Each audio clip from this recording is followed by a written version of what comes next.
Hey, what's up guys? Welcome back to Michael's Millennial Money. Today, this is the second part about Warren Buffett tips for frugality and saving that you can apply, especially this year. It's super important for me because I said it many times. This year, I'm gonna invest most of my money that I have free and I wanna invest them very wisely. So in order to do that, I have to save most of my money because I want to invest literally all of my money. Have you ever heard about DIY skills? Warren Buffett is saying they are super important and they were important for him. So make sure you stay up to the end of the video and you can support me with a like or subscribe button. With that being said, let's get ready. So here are some tips from the last video that Warren Buffett was sharing in some articles or books, and I kind of gathered them up, and then you might see some preview. If you want to, you can check out the video. So let's get ready for first tip from today, Warren Buffett part 2. So first is that actually don't follow trends, stick to the classics. Have you ever heard about it? So pretty much what he's saying, there are kind of two meanings. Warren Buffett is meaning like stick to classic, like for example his lifestyle, right? He's living in the same house that he bought many years ago. He's driving same car that he bought like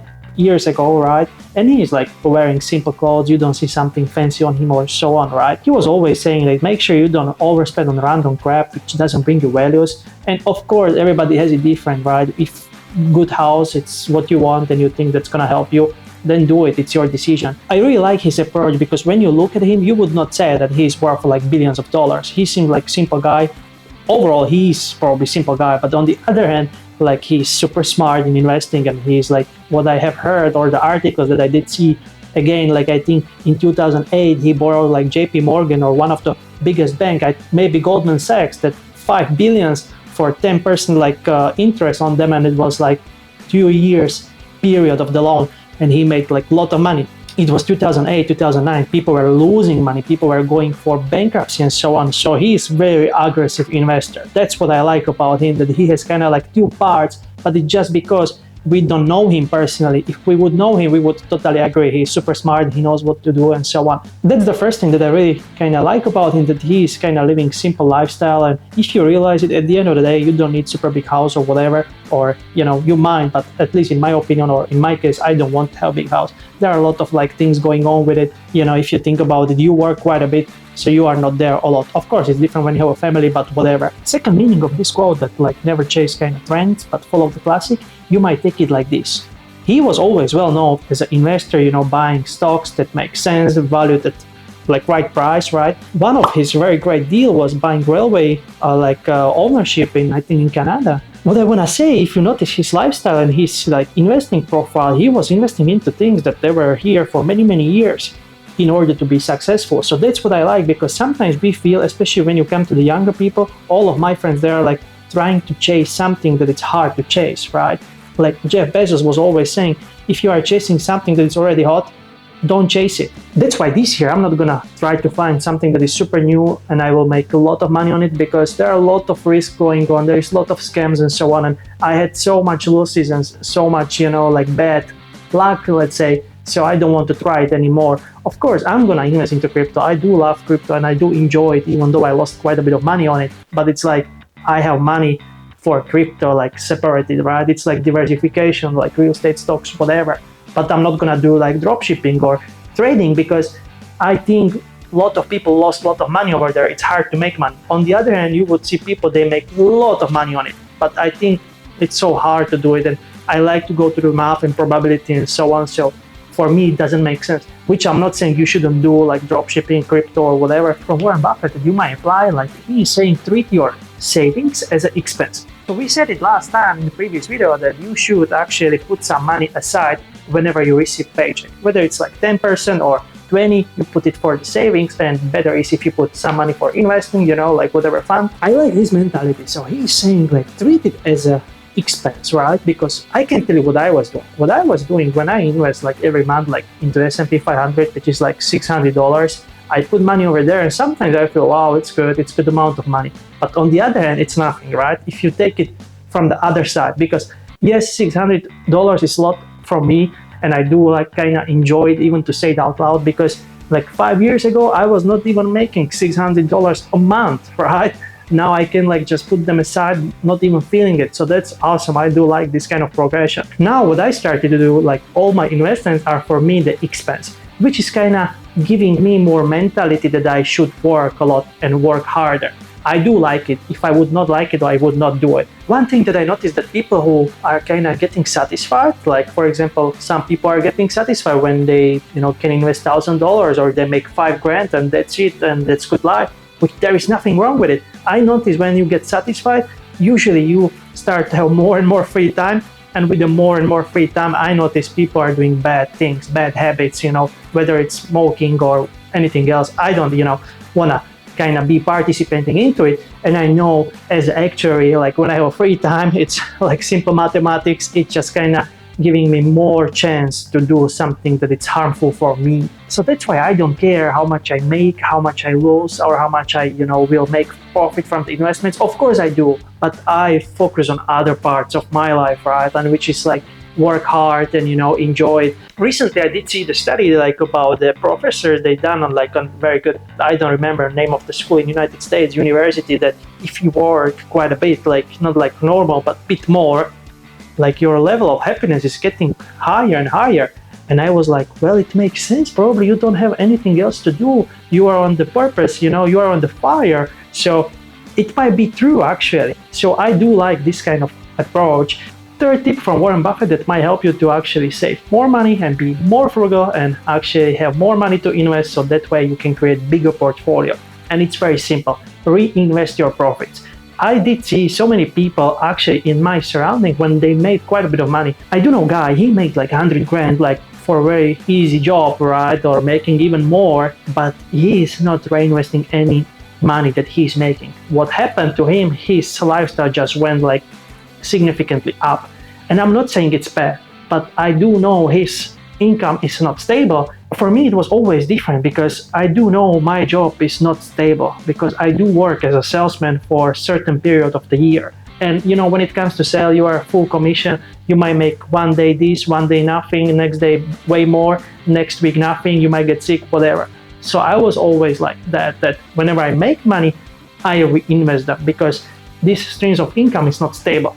In a nutshell, it's good to have some buffer. That's how I approach investing, and whenever I make money, I reinvest them. I try to do it like as much as possible. Of course, it's not always easy because sometimes you want to buy something better for yourself, but at the end of the day, it's possible, it's doable. There's so many people that we can learn from that they are very good with this, so we just have to do it. Like, I guess it's more important what you have in your head, what's your mentality, because it's, again, for me, some kind of mental toughness that, you have 10 grand and you would not spend 10 of them, but you would spend like 100 of them and the rest of the money you would invest.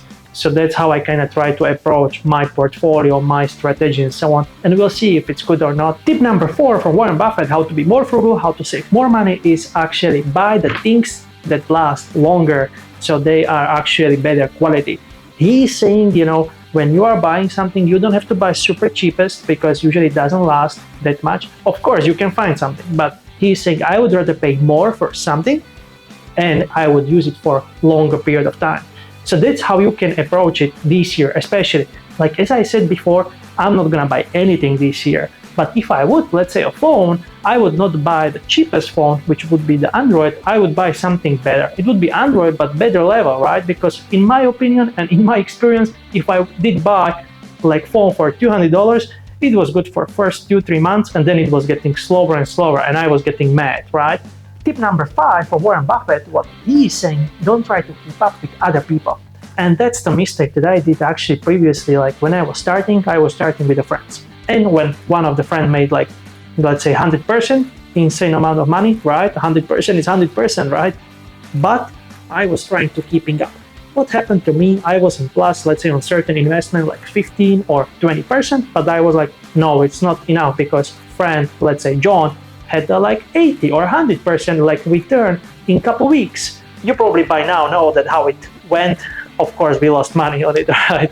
So the thing is that don't try to keep up with other people because you don't know like what they are going through their life. Maybe they had money from, government, or they have money from the super rich grandma and they have way more, so they can afford to lose, right? They don't know your situation. You are just the one who knows what is your situation, what you might make, what you might lose, what you can afford to lose. That's good quote. Like, I don't know what I can afford to lose. For example, when I think about my surroundings, like when I was starting, like all the friends, they start like with me or we started together, like I'm probably the one that survived like that when it comes to investing. None of them is investing anymore as far as I know, because their cars like broke down, right?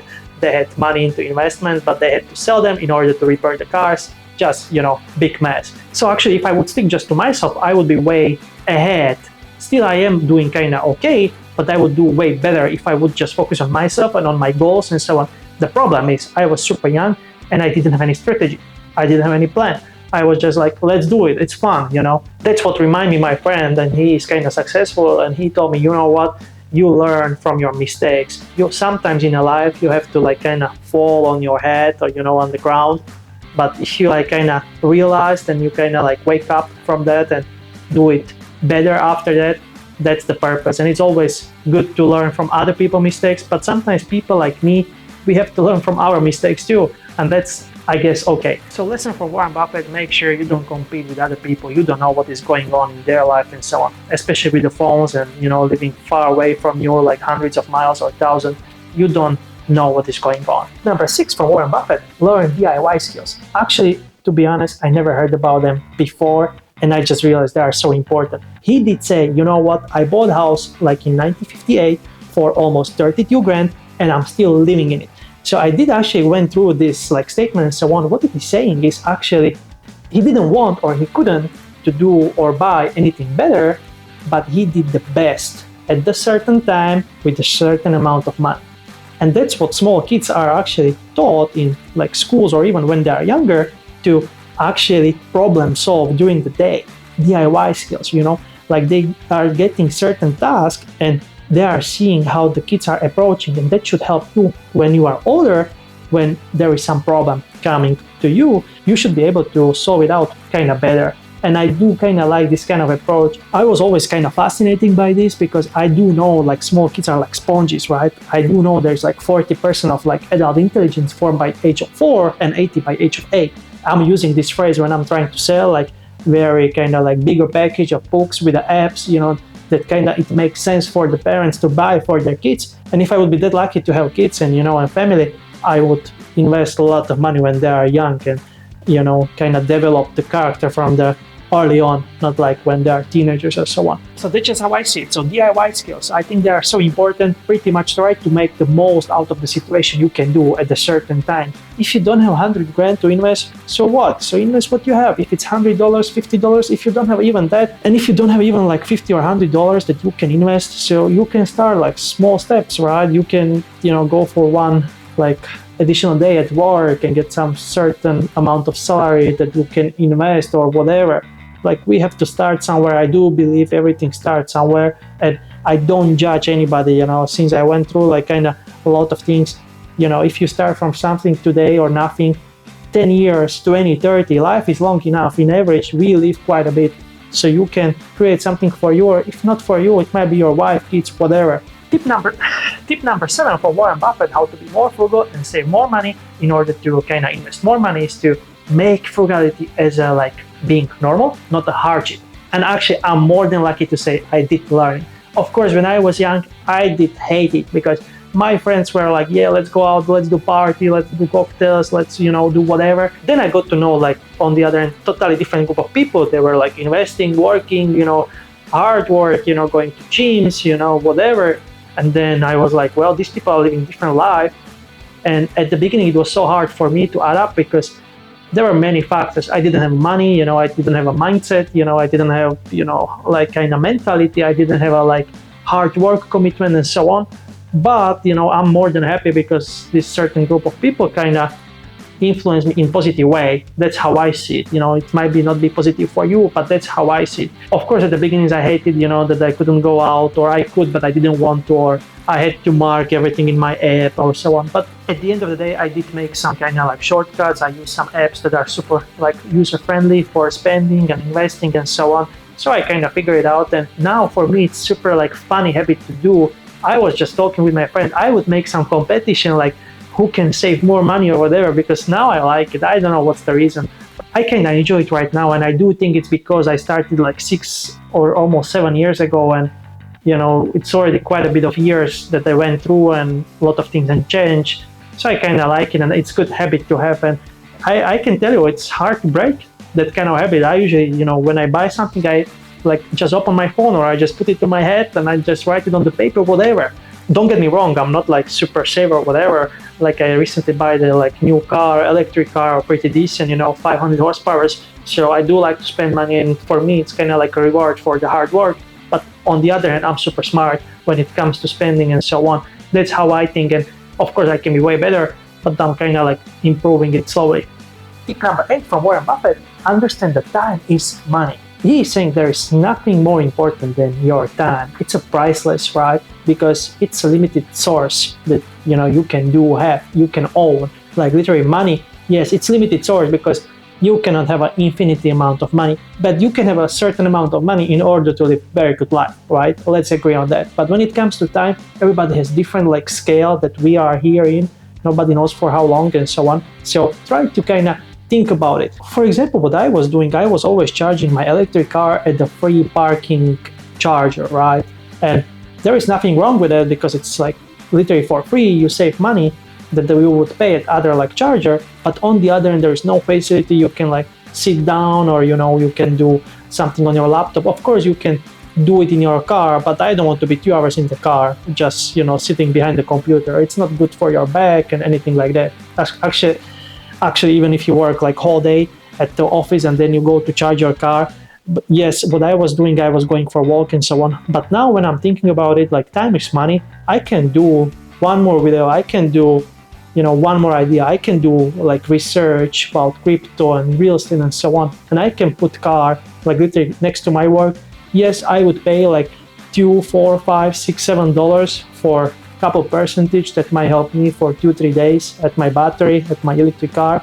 So I just realized it just makes more sense. I feel more comfortable and I don't need to save every single dollar in order to feel way better. I realized myself, it's not about how much you save every day or every month, but it's more how much you make every day, every minute, every hour, every month.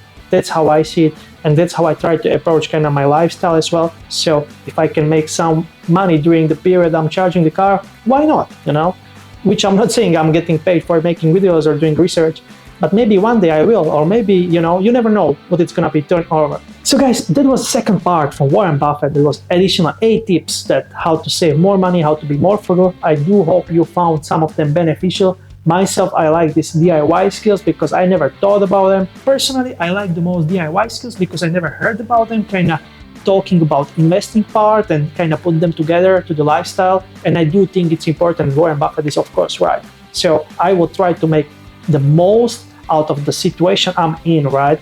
Whatever it's the situation, I will be trying to do the best, right? Thanks for watching. You can support me with a like or subscribe button. See ya.